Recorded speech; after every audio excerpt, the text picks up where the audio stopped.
Hello everyone, स्वागत है आप सभी का युक्ति आईएएस में।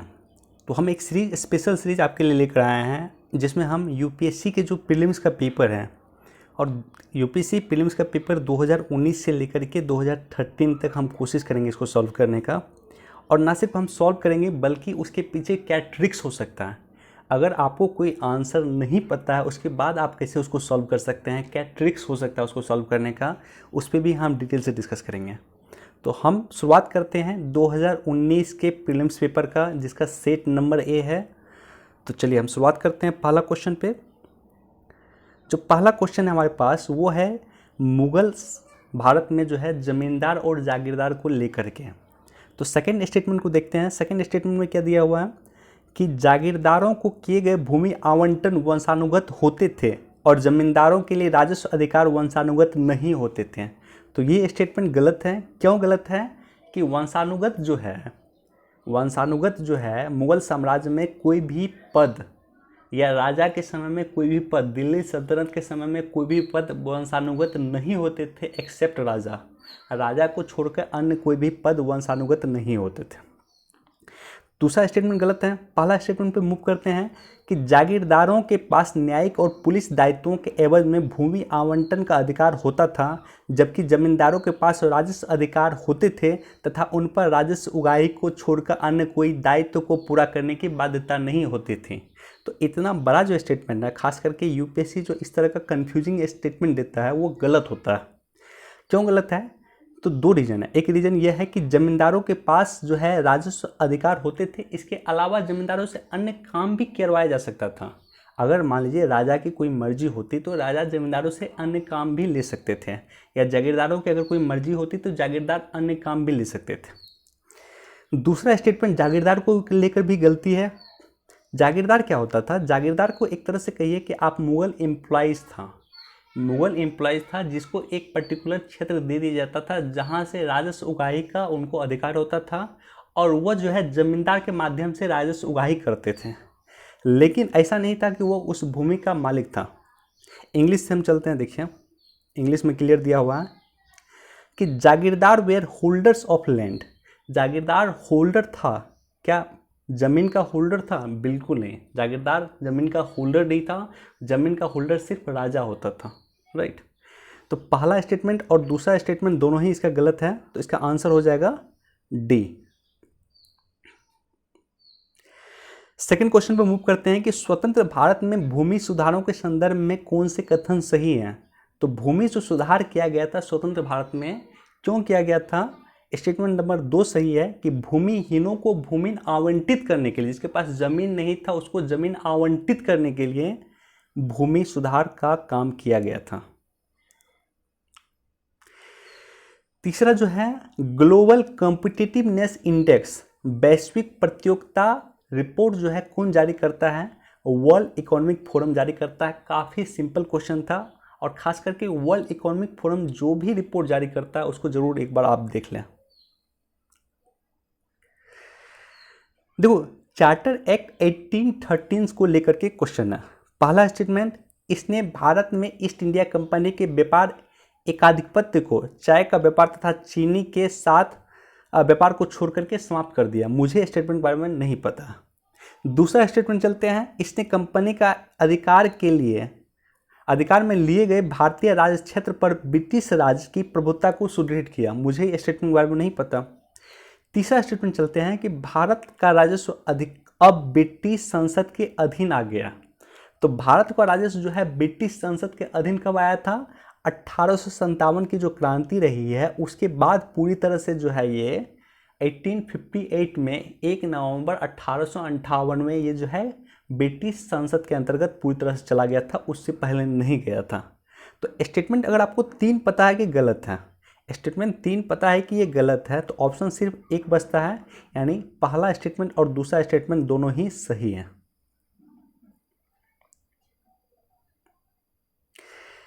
क्वेश्चन नंबर 5 चलते हैं कि स्वदेशी आंदोलन के संदर्भ में जो है स्टेटमेंट दिया हुआ। पहला स्टेटमेंट है कि इसमें देसी शिल्पकारों के कौशल तथा उद्योगों को पुनर्जीवित करने में योगदान दिया। निश्चित तौर पर पहला स्टेटमेंट सही है।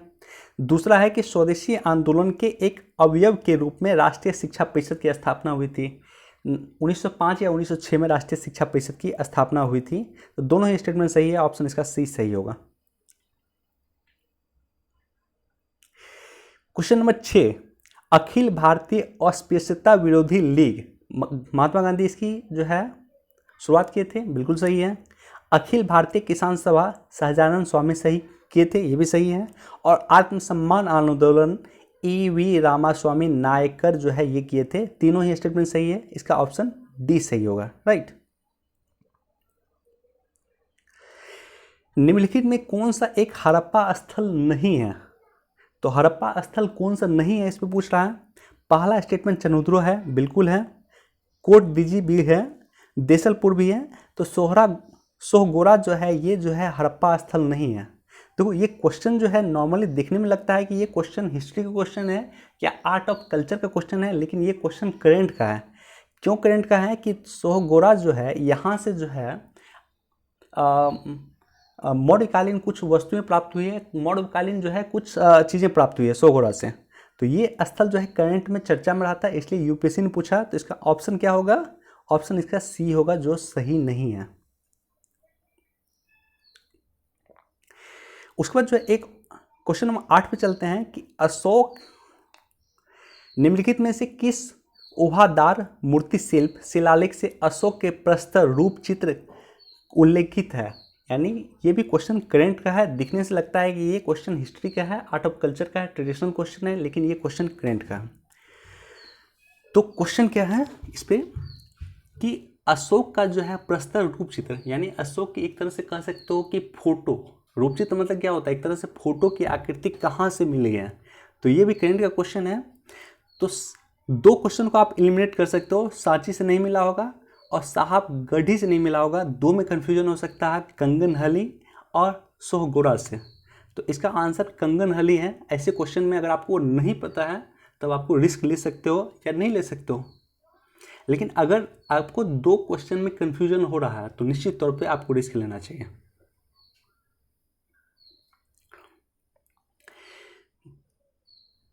क्वेश्चन नंबर 9 पे चलते हैं कि महायान के संदर्भ में, बौद्ध धर्म की जो एक शाखा है महायान के संदर्भ में कौन सा स्टेटमेंट सही है? तो बुद्ध का देवत्वरोपण ये सही है, बौद्धित्व के पथ पे चलना ये भी सही है, अब मूर्ति उपासना तथा अनुष्ठान करना ये भी सही है। यानी तीनों ही स्टेटमेंट कर सकते हो आप जो है महायान को लेकर के सही है। तो ऑप्शन इसका क्या होगा? ऑप्शन इसका जो हो जाएगा वो डी हो जाएगा। देखो गुप्त काल के संदर्भ में है क्वेश्चन नंबर 10, गुप्त काल के दौरान भारत में बलात् श्रम के संदर्भ में निम्नलिखित में कौन सा कथन सही है? तो ऑप्शन ए बिल्कुल सही है कि इसे राज्य के लिए आय का एक स्रोत माना जाता था, जनता द्वारा दिया जाने वाला एक प्रकार का कर माना जाता था। तो ऑप्शन ए सही है क्वेश्चन नंबर 10 का।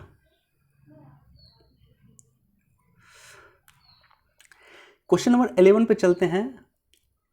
11 का क्वेश्चन जो है कल्याण मंडप किससे संबंधित है? तो कल्याण मंडप जो है विजयनगर साम्राज्य से संबंधित है, ऑप्शन इसका डी होगा। काफी फेमस क्वेश्चन है। क्वेश्चन नंबर 12 में चलते हैं। 12 का क्वेश्चन जो है ये यहाँ पे एक ट्रिक्स है। ये ट्रिक्स ये है कि कोई भी समकालीन स्टेटमेंट जो होता है नॉर्मली जहाँ पे समकालीन देता है, जैसे क्वेश्चन कभी कभी ये दे देता है कि ये राजा इस मंदिर के समकालीन हुए या ये व्यक्ति इस व्यक्ति के समकालीन हुए। तो समकालीन स्टेटमेंट नॉर्मली यूपीएससी अगर आप क्वेश्चन एनालिसिस करोगे तो लगभग 10 वर्ष में समकालीन स्टेटमेंट लगभग यूपीएससी ने गलत पूछा। तो चलो यहाँ पे जो ऑप्शन नंबर 3 है, देखो ऑप्शन नंबर 3 पे हम चलते हैं कि मीर बख्शी का पद दिल्ली के खिलजी सुल्तानों के शासनकाल में अस्तित्व में आया, ये गलत स्टेटमेंट है। तो आपको अगर ये सिर्फ 3 स्टेटमेंट गलत कर देते हो तो आपको ऑप्शन जो है डी गलत छट जाता है और उसके बाद सी छट जाता है। ऑप्शन सिर्फ बचता है आपके पास, ऑप्शन सिर्फ आपके पास बचता है केवल 1 और 1 और 2। तो पहला स्टेटमेंट बिल्कुल सही हो जाएगा। दूसरा स्टेटमेंट चलते हैं कि दिल्ली के सुल्तानों की इक्ता प्रणाली एक प्राचीन देशी संस्था थी, बिल्कुल गलत। तो 2 ऑप्शन गलत हैं। तो इस तरह से ऑप्शन हमारे पास जो है सिर्फ ए सही ऑप्शन आता है, यानी पहला स्टेटमेंट सिर्फ सही है, बाकी दोनों स्टेटमेंट गलत है। देखो इसी पे हमने डिस्कस किया था कि समकालीन स्टेटमेंट नॉर्मली यूपीएससी गलत देता है, तो यहाँ पे जो है संत निम्बार्क अकबर के समकालीन थे, बिल्कुल गलत है। दूसरा, संत कबीर शेख अहमद सरहिंदी से अत्यधिक प्रभावित थे, ये भी लगभग समकालीन टाइप का ही स्टेटमेंट है, ये भी गलत है, ऑप्शन इसका डी होगा।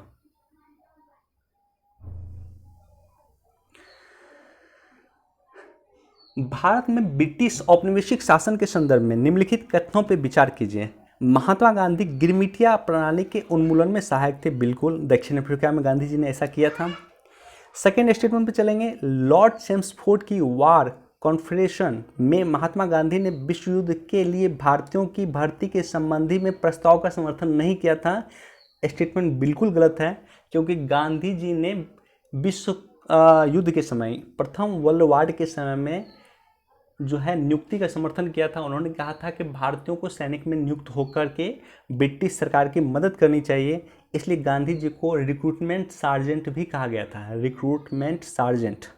तो ऑप्शन नंबर अगर पता है कि 2 अगर गलत है तो हमारे पास सिर्फ एक ऑप्शन बचता है, यानी ऑप्शन बी बचता है, सही है।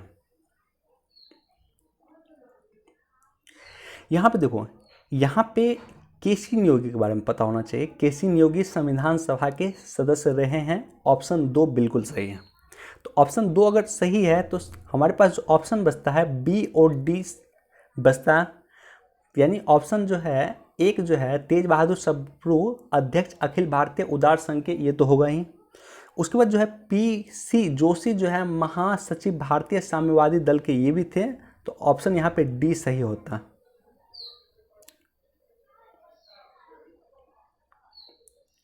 मियां तानसेन के संदर्भ में कौन सा कथन सही नहीं है? तो पहला ही कथन सही नहीं है कि सम्राट अकबर द्वारा इन्हें उपाधि दी गई थी, बिल्कुल ही गलत स्टेटमेंट है। तानसेन की उपाधि इन्हें सम्राट अकबर ने नहीं दिया था। बहुत आसान क्वेश्चन था कि इनमें से, क्वेश्चन नंबर 17 पे चलेंगे, इनमें से किस मुगल सम्राट ने सचित्र पांडुलिपियों से ध्यान हटाकर चित्राधार यानी एल्बम और व्यक्तित्व रूप चित्रों का अधिक जोर दिया था? तो इस तरह का सारा काम जो चित्र से रिलेटेड वो किसने किया है? वो जहांगीर ने किया था। तो ऑप्शन हमारा सी सही है। निम्नलिखित में कौन सा नेशनल पार्क पूर्णतया शीतोष्ण अल्पाइन कटिबंध में स्थित है? देखो मानस तो होगा नहीं, मानस क्यों नहीं होगा? क्योंकि मानस जो है असम में पड़ता है, ठीक है, वहाँ इस तरह का मौसम नहीं होता। नामदफा नेशनल पार्क पे यूपीएससी ने पहले भी क्वेश्चन पूछा है कि नामदफा में लगभग हर एक तरह के मौसम होते हैं, वहाँ अल्पाइन भी मौसम होता है, वहाँ टुंड्रा भी मौसम पाया जाता है। बचत 2 ऑप्शन, फूलों की घाटी, इसका सही आंसर होगा ऑप्शन डी, क्योंकि फूलों की घाटी कहाँ पे है? फूलों की घाटी है उत्तराखंड में पड़ता है, और यहाँ पे शीतोष्ण अल्पाइन कटिबंध जो है इस तरह का जो है यहाँ पे पर्यावरण पाया जाता है, इस तरह का यहाँ पे जलवायु पाया जाता है। क्वेश्चन नंबर 19, अटल इनोवेशन मिशन, हमने कई बार करंट में डिस्कस किया है। अटल इनोवेशन मिशन जो है ये नीति आयोग का एक इनिशिएटिव था, है इनफैक्ट।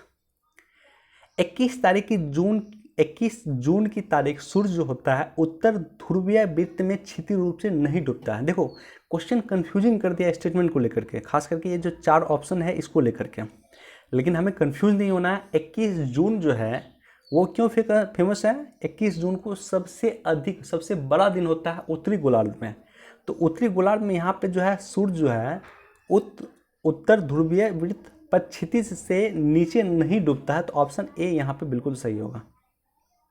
तो ऐसे क्वेश्चन पे आपको छांटना पड़ेगा और कुछ नहीं कर सकते। देखो ऑप्शन यहाँ पे मकर रेखा से संबंधित होगा नहीं, भूमध्य रेखा से भी संबंधित होगा नहीं, सिर्फ ए और बी होगा, यानी उत्तर ध्रुवीय और दक्षिण ध्रुवीय। तो उत्तर ध्रुवीय ही इसका ऑप्शन सही होगा, क्योंकि उत्तरी गोलार्ध में जो है सूर्य जो है सबसे बड़ा दिन होता है, यानी अधिक समय तक सूर्य उत्तरी गोलार्ध में रहता है इस दिन। क्वेश्चन नंबर 21 पे चलते हैं कि नवीन विश्व न्यू वर्ल्ड मतलब यूरोप का वर्ल्ड और कृषि योग्य बनाया गया तथा इसका प्राचीन वर्ल्ड यानी भारत जैसे देश में प्रचलन शुरू हुआ। यानी किस चीज़ को हमने यूरोप से लिया है? तो सबसे पहले ऑप्शन कैसे छांटोगे आप? गेहूं जो है इंडिया में ही गेहूं की शुरुआत हुई थी काफ़ी पहले, हड़प्पा के समय में, तो ये ऑप्शन डी होगा नहीं। कपास की शुरुआत भी आप याद करो कि हड़प्पा के समय में ही हुई थी, ठीक है। तो ऑप्शन सी और बी भी छट गया, दोनों में कपास है, तो ऑप्शन ए ही सही होगा। तंबाकू, कोको, रबर, ये तीनों जो है हमने लिया है वो न्यू वर्ल्ड से लिया है, यानी कह सकते हो कि यूरोप से लिया है हमने। देखो यहाँ पे जो है ये जो है ऑप्शन थोड़ा अच्छा बहुत अच्छा क्वेश्चन है, थोड़ा सा कंफ्यूजिंग भी है। यहाँ पे भी आपको छटनी करना पड़ेगा, इसको एलिमिनेशन मेथड कहा जाता है। एशियाई शेर प्राकृतिक रूप से सिर्फ भारत में पाया जाता है, मान लेते हैं, हमको नहीं पता। दूसरा स्टेटमेंट पे चलते हैं कि 2 कुबड़ वाला ऊंट प्राकृतिक रूप से सिर्फ भारत में पाया जाता है। 2 स्टेटमेंट हमको पता है कि बिल्कुल गलत है। कहाँ पाया जाएगा? ये मिडिल ईस्ट में पाया जाएगा, यानी कह सकते हो कि सऊदी अरब के आसपास पाया जाएगा।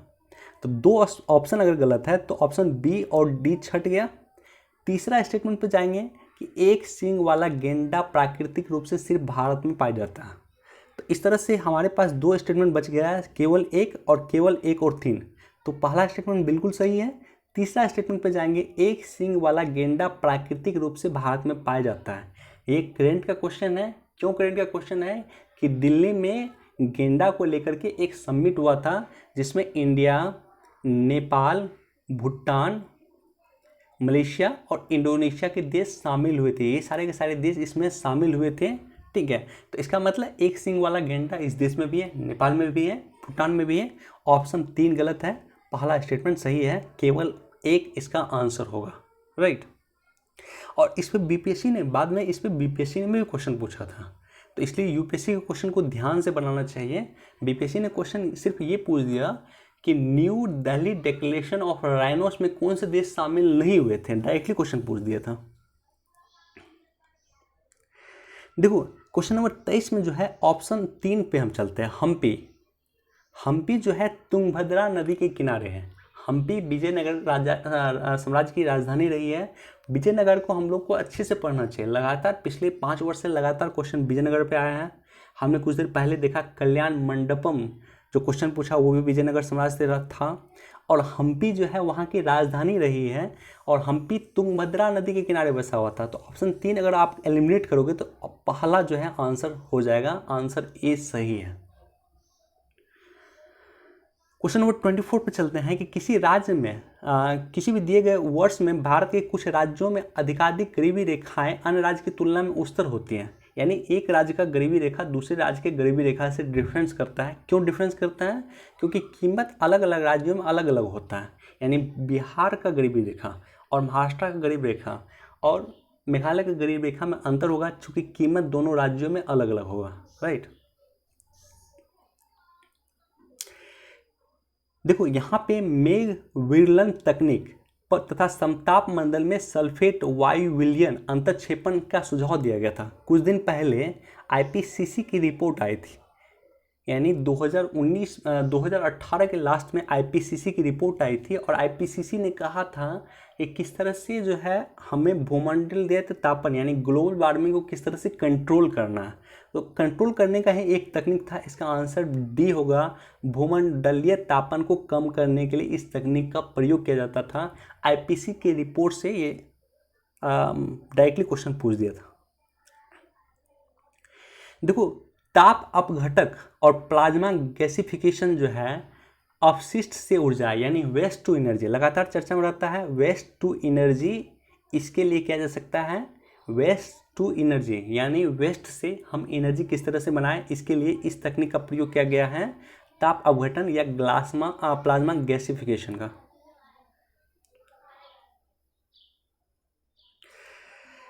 क्वेश्चन नंबर जो है 27 पे चलते हैं। अगस्त्यामलाई जीवमंडल रिजर्व, ये भी लगातार चर्चा में था। ये चर्चा में क्यों था कि यहीं पे भारत ने अपना पहला नाइट्रोजन ऑब्जर्वेटरी बनाया था और जिसको लेकर के ये लगातार चर्चा में था, इसी के पास बना था। तो अगस्त्यामलाई कहाँ है?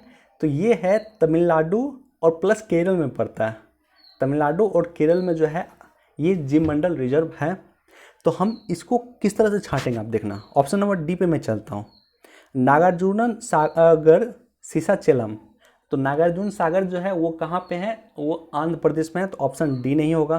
क्यों नहीं होगा? क्योंकि हमें तमिलनाडु और केरला से रिलेटेड हमको चाहिए पार्क वगैरह। सी के बारे में हमको नहीं पता है। बी पे चलते हैं। साइलेंट वैली केरल में पड़ता है, वायनाड केरल में पड़ता है, सतमंगलम केरल में पड़ता है, मुदुमलाई केरल में पड़ता, सॉरी सतमंगलम पड़ता है आपको तमिलनाडु में और मुदुमलाई पड़ता है तमिलनाडु में। तो ऑप्शन बी सही हो जाएगा कि अगस्त्या मलाई से संबंधित ये सारे के सारे पार्क वगैरह हैं, राइट, इसी के अंतर्गत आते हैं। समुद्री कच्छपों की कुछ जातियां शाकाहारी होती है, तो जहाँ पे स्टेटमेंट कुछ होगा ना तो वो नॉर्मली सही होता है, जहाँ ओनली होगा नॉर्मली वो गलत होगा, जहाँ कुछ होगा यानी सम होगा, अंग्रेजी में इसको बोलते हैं सम, तो जहाँ सम होगा वो नॉर्मली सही होगा। तो ऑप्शन ए सही होगा, बी सही होगा, सी सही होगा, डी होगा। चारों में कुछ लिखा हुआ है, अंग्रेजी में इसको सम बोलते हैं, सम लिखा हुआ है, तो ये चारों स्टेटमेंट सही है, ऑप्शन इसका डी हो जाएगा।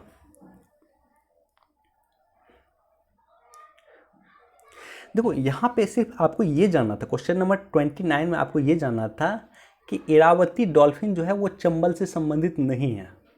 चंबल से संबंधित क्या है? क्रोकोडाइल, मगरमच्छ संबल से संबंधित है। यूपीएससी ने कई बार क्वेश्चन पूछा है।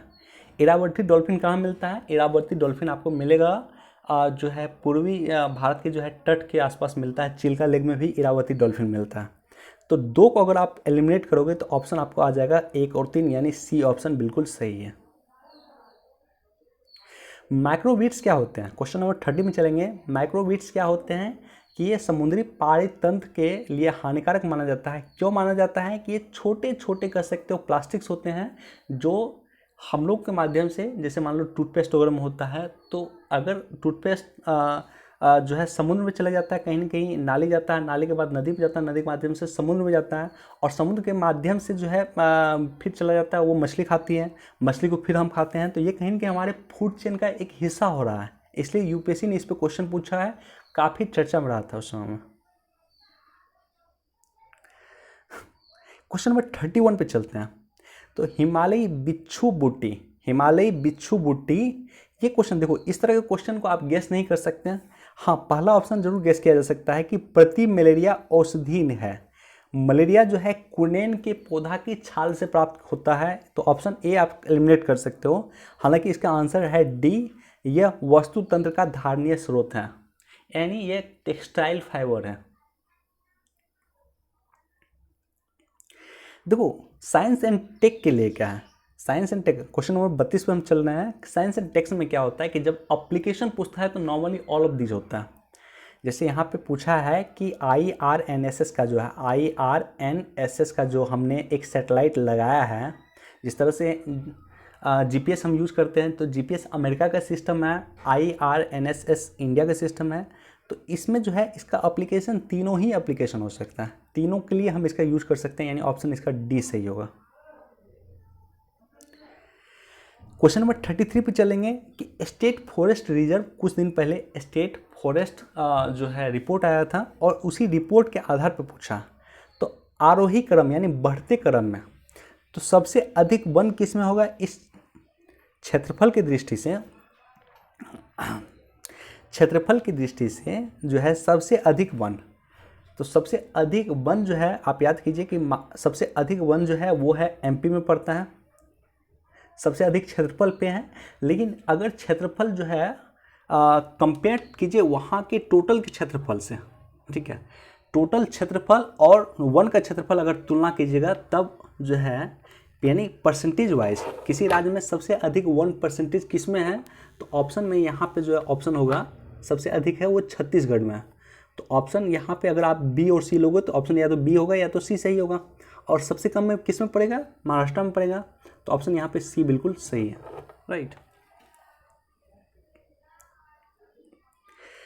देखो फिर क्वेश्चन जहाँ पे साइंस एंड टेक का क्वेश्चन आया, यहाँ पे 34 का क्वेश्चन जो आया ये भी साइंस एंड टेक का आया, मीथेन हाइड्रेट को लेकर के।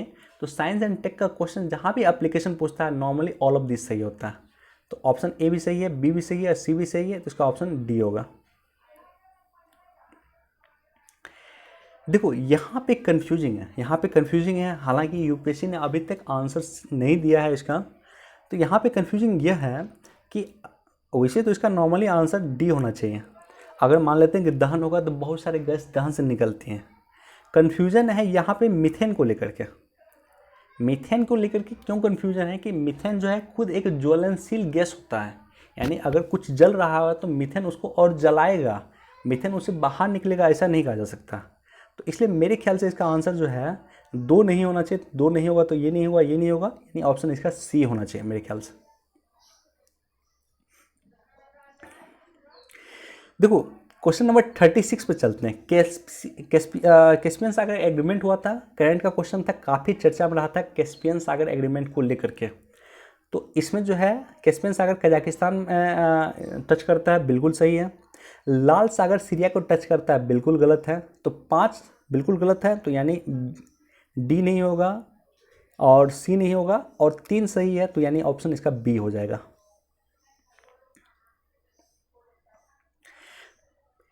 निम्नलिखित में कौन सा देश पिछले 5 वर्षों में विश्व में चावल का सबसे बड़ा निर्यातक रहा है? तो चावल का सबसे बड़ा निर्यातक भारत ही रहा है, तो याद रखेंगे इंडिया 5 साल में सबसे बड़ा चावल का निर्यातक रहा है, ऑप्शन बी।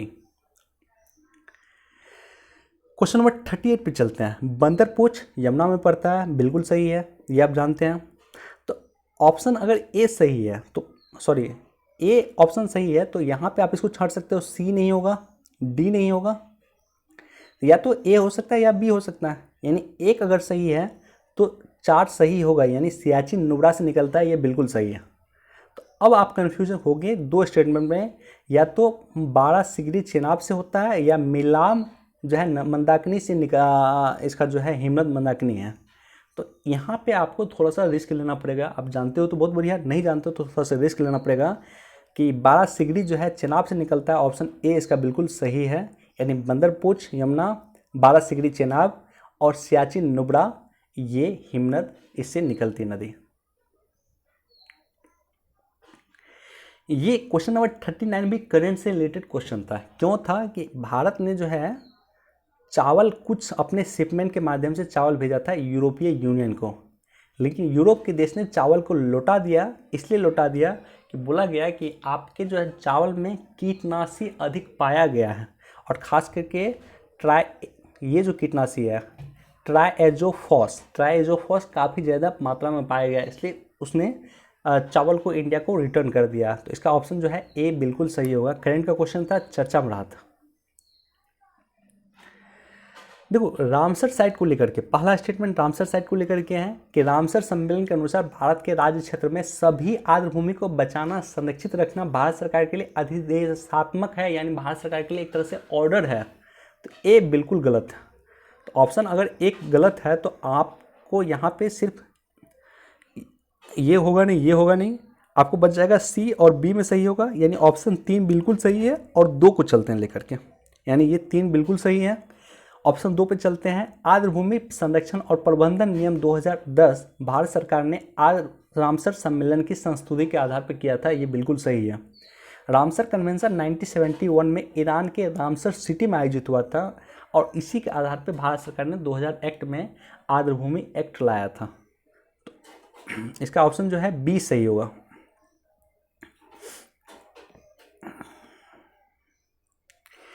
चलो इस पे मूव करते हैं। मैंने बोला था कि अगर साइंस एंड टेक का क्वेश्चन है तो normally all of these answer सही होता है। तो कृषि मृदा से जो है पर्यावरण में नाइट्रोजन कैसे हो सकता है, पर्यावरण में नाइट्रोजन कैसे जो है जाता है, तो 1, 2 और 3 तीनों ही स्टेटमेंट सही है, ऑप्शन डी इसका सही हो जाएगा। अलियार, ईसापुर और कंसावती जो है ये तीनों जगह है, अलियार, ईसापुर और कंसावती, ये तीनों जगह जो है, इस तरह का स्टेटमेंट आपको या तो आना चाहिए या तो नहीं आना चाहिए। अगर नहीं आता तो छोड़ देने में ही फायदा है एग्जाम में खास करके। तो ये तीनों जो है जल भंडार को लेकर के संबंधित है। देखो यहाँ पे जो है HCNG यानी हाइड्रोजन CNG के इस्तेमाल का मुख्य लाभ कार्बन मोनोऑक्साइड के उत्सर्जन का विलोपन है, यानी कार्बन डाइऑक्साइड को पूरी तरह से एलिमिनेट कर देता है। तो पूरी तरह से एलिमिनेट नहीं करेगा, थोड़ा बहुत तो कहीं ना कहीं निकलेगा ही ना। अगर ईंधन मान लो कि ईंधन अगर किसी ईंधन को जला रहे हो तो थोड़ा बहुत तो निकलेगा ही। तो एक ऑप्शन गलत है। तो एक ऑप्शन अगर गलत है तो ऑप्शन क्या बचता है, एक गलत है, तो या तो 2 और 3 सही होगा या केवल 4 सही होगा। तो हम देखते हैं यहाँ पे दूसरा क्या स्टेटमेंट है कि ईंधन के रूप में हाइड्रोजन CNG कार्बन डाइऑक्साइड और हाइड्रोकार्बन उत्सर्जन को कमी करती है। तो निश्चित तौर पे कमी करती है, इसलिए तो अडॉप्ट हो रहा है इंडिया में ये। तो ऑप्शन यहाँ पे सिर्फ 2 एक पता है कि एक स्टेटमेंट गलत है, एक सही है, तो हमारा आंसर आ जाएगा, आंसर बी होगा इसका। मेघाच्छादित रात में ओस की बूंदें क्यों नहीं बनाते हैं? तो निश्चित तौर पे पृथ्वी में के विकिरण को बादल वापस परावर्तित कर देता है। हमने ग्लोबल वार्मिंग ये चीज़ पढ़ा है, तो ऑप्शन इसका बी होगा। 44वें संविधान संशोधन के द्वारा प्रधानमंत्री के निर्वाचन को न्यायिक पुनरावलोकन से परे कर दिया गया था। भारत में कोई भी चीज़, यानी इवन 9वीं अनुसूची भी न्यायिक पुनरावलोकन से परे नहीं है, तो ये स्टेटमेंट बिल्कुल गलत है। दूसरा चलते हैं, भारत के संविधान ने 99 संशोधन को भारत के उच्चतम न्यायालय के अभिखंडित कर दिया तथा क्योंकि यह न्यायिक पालिका की स्वतंत्रता का अतिक्रमण करता था। एनजेएसी को लेकर है, हमने देखा है कि एनजेएसी जो है 99 संविधान संशोधन के माध्यम से एनजेएसी को प्रतिस्थापित किया गया था और इसको उच्चतम न्यायालय ने निरस्त कर दिया, यानी स्टेटमेंट 2 बिल्कुल सही है, ऑप्शन बी इसका सही हो जाएगा।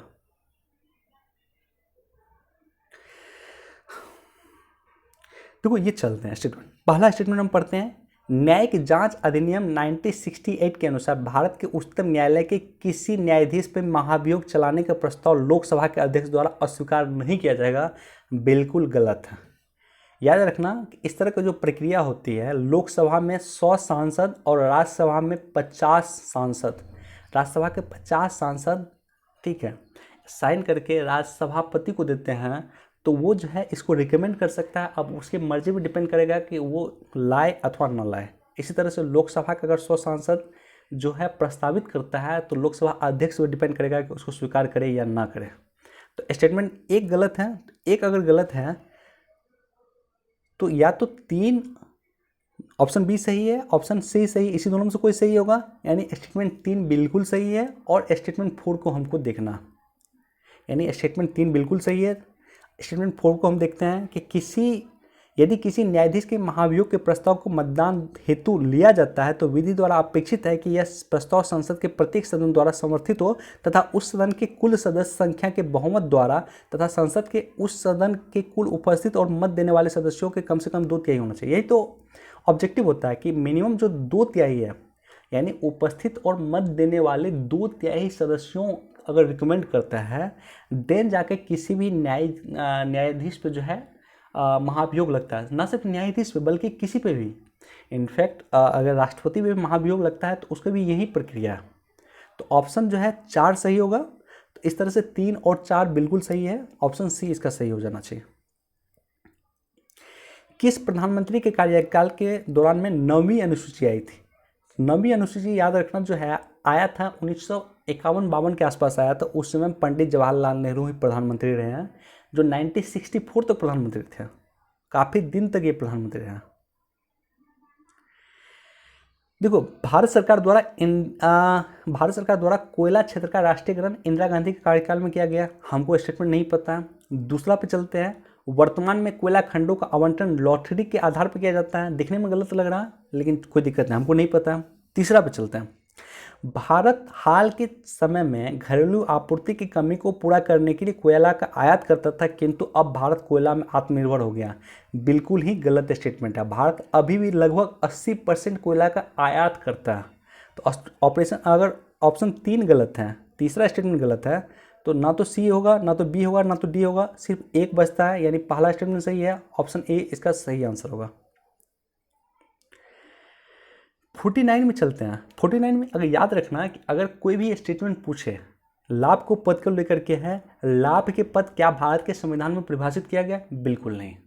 इसी तरह से पूछे क्या अल्पसंख्यक वर्ग भारत के संविधान में परिभाषित किया गया? बिल्कुल नहीं। यानी कभी भी आपसे यूपीएससी पूछे कि किसी वर्ड को क्या भारत के संविधान में परिभाषित किया गया है, तो नहीं। तो ऑप्शन 3 अगर आप छांट लोगे, यानी स्टेटमेंट 3 अगर छांट लोगे, तो ऑप्शन सिर्फ एक बचेगा, यानी ए इसका बिल्कुल सही आंसर है।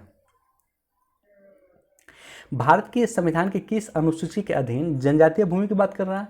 तो जनजातीय भूमि या तो 5वीं अनुसूची में होगा या 6ठी अनुसूची में होता है। 6ठी अनुसूची में सिर्फ 4 राज्य असम, मेघालय, त्रिपुरा, मिजोरम पे लागू होता है। तो इसका ऑप्शन जो है बी सही होना चाहिए। तो चलिए ये मेरा पहला पार्ट था। दूसरा पार्ट में मैं कोशिश करूंगा 51 से लेकर के 100 जो है क्वेश्चन को सॉल्व करवाने का। तो बहुत बहुत धन्यवाद, थैंक यू सो मच।